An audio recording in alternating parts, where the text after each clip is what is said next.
చంద్రబాబు మళ్లీ ముఖ్యమంత్రి కావాలంటూ పారిశ్రామికవేత్తలు సైతం ప్రచార బరిలోకి దిగారు. రాష్ట్రంలో పారిశ్రామిక అభివృద్ధి కొనసాగాలంటే వచ్చే 5 ఏళ్లు చంద్రబాబు పాలనే కొనసాగాలని సూక్ష్మ, చిన్న, మధ్యతరహా పరిశ్రమల ప్రతినిధులు అభిప్రాయపడ్డారు. ఈ మేరకు తాము పరిశ్రమలు నెలకొల్పిన ప్రాంతాల్లో చంద్రబాబుకు మద్దతుగా ప్రచారానికి సంకల్పించారు.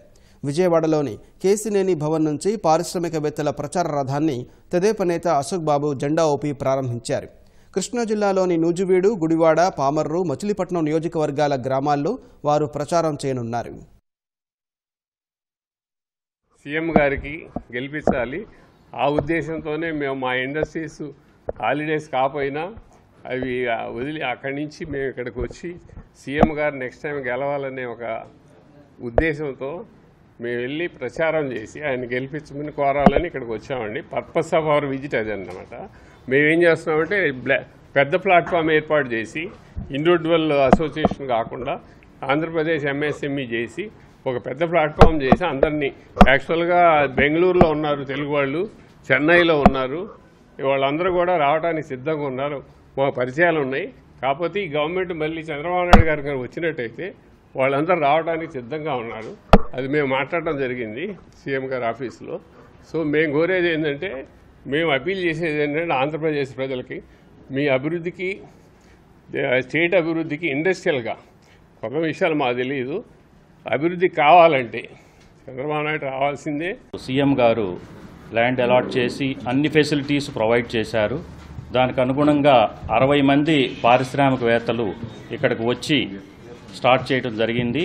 అందులో 25 మంది ల్యాండ్ ఉన్నాయి ఇండస్ట్రీసు.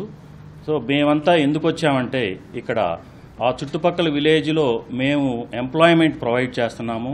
దాదాపు ఒక్కొక్కళ్ళ మీద 2 కోట్ల నుంచి 6 కోట్ల వరకు పెట్టుబడి పెట్టి ఎంప్లాయ్మెంట్ క్రియేట్ చేస్తూ మేము యూత్లో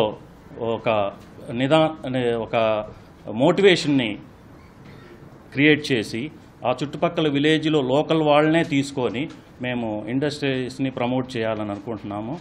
అదేవిధంగా ఈ 4 కాన్స్టిట్యున్సీలో కూడా మిగిలిన క్లస్టర్స్ కూడా రాబోతున్నాయి. వాళ్ళ ఇండస్ట్రీకి సంబంధించిన ప్రధానమైన ఇండస్ట్రియలిస్ట్ అందరూ ఒక సొసైటీగా ఏర్పడి ఒక 60-70 మంది నూజివీడు, గుడివాడ, పామర్రు, అలాగే మచిలీపట్నం నియోజకవర్గాల్లో ఎక్కడైతే ఇండస్ట్రీస్ ఏర్పరిచారో ఆ చుట్టుపక్కల గ్రామాలందరికీ కూడా పోయి, మరి ఇక్కడ ఎంప్లాయ్మెంట్ జనరేట్ అవ్వాలన్నా ఏం చేయాలన్నా కూడా ఇటువంటి ఇండస్ట్రీస్ అవసరం. వాటికి సహకరిస్తున్న ముఖ్యమంత్రి గారు మళ్ళీ వస్తే ఇప్పుడు ఏవైతే ఇండస్ట్రీస్ వచ్చినాయో అటువంటి ఇండస్ట్రీస్ ఇంకొక బ్యాచ్ వచ్చే అవకాశం ఉంది. అంటే వాళ్ళు దాదాపు 470 నుంచి 500 ఇండస్ట్రీస్ వచ్చినాయి. అవి ప్రొడక్షన్ కూడా వచ్చేసినాయి, కొన్ని కన్స్ట్రక్షన్ ఉన్నాయి. అటువంటిది మళ్ళీ మేము తీసుకొస్తాం, మీరంతా ప్రభుత్వాన్ని గెలిపించండి. చంద్రబాబు నాయుడు గారి విజన్ వల్లనే, చంద్రబాబు నాయుడు గారు ఇచ్చిన సహకారం వల్లనే మేము 2 సంవత్సరాల్లో దాదాపు 500 ఇండస్ట్రీస్ పెట్టగలిగాం. వాళ్ళు ఇక్కడ రావటం, మరి ఈ రోజున బయలుదేరి ఈ 4 కాన్స్టిట్యున్సీలో వాళ్ళ ఇండస్ట్రియల్ ఎస్టేట్ ఎక్కడైతే ఉందో ఆ చుట్టుపక్కల గ్రామాలన్నింటిలో కూడా రైతులను కానీ ప్రజలను కానీ చెప్పి ఖచ్చితంగా చంద్రబాబు నాయుడు గారు మళ్ళీ రావాలి, చంద్రబాబు నాయుడు గెలిపించాలని చెప్పి ఒక ఉద్యమంలాగా వాళ్ళు ఈ రోజున ఒక 50-60 మంది ఇండస్ట్రియల్ ఎంటర్ప్రైనర్స్ అందరూ కూడా వచ్చి ఒక కాన్వాయ్ లాగా బయలుదేరిపోతున్నారు.